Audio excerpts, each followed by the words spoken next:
If you are in the midst of trying to create some change in your life, maybe you're trying to eat better or move more, spend less, whatever it is, and that change is a lot harder than you thought it might be or taking a lot longer than you thought it might, I want to help you understand why that might be happening and give you 3 things that you can do about that. You guys, the science of behavior change includes a ton of different disciplines. We have psychology and philosophy, sociology, neuroscience, cognitive science, a ton of different areas that might be related to each other and that are involved with helping somebody change their behavior.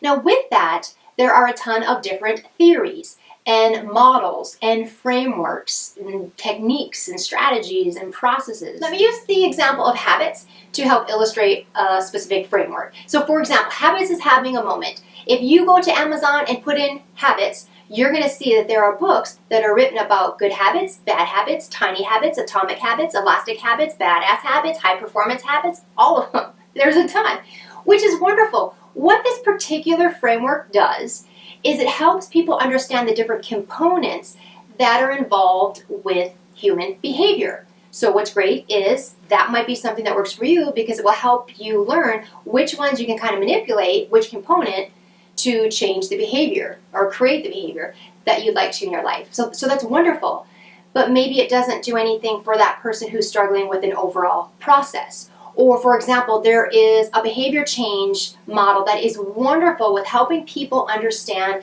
the different stages that people work through when they're trying to create change in their life. And it's wonderful and it's helped a ton of people, but it may not address the environment that somebody is living in while they're trying to work through those stages.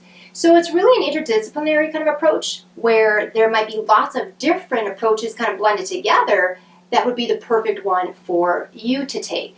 But if you are just following something you saw online or you read one particular book on one particular model, it may be what is causing this to be a little bit harder for you if you're not sure about the right approach for you. So I want to address that today. So first off, again, what I want you to know is these are wonderful approaches, but there's no one size fits all for everyone.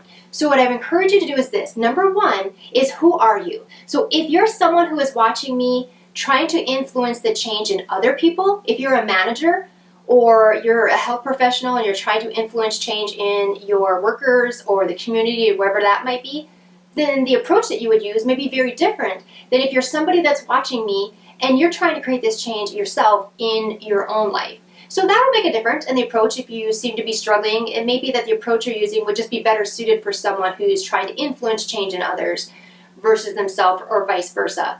Second one is I want you to do is this, is I want you to try to get more granular and figure out what is tripping you up, what is getting in the way of you trying to create this change in your life. For some people, they may find that, hey, my impulsivity is getting the best of me, I'm procrastinating. Or for some people, it might be their confidence. They're not even confident in their ability to create this change. Or for somebody else, it might be clarity.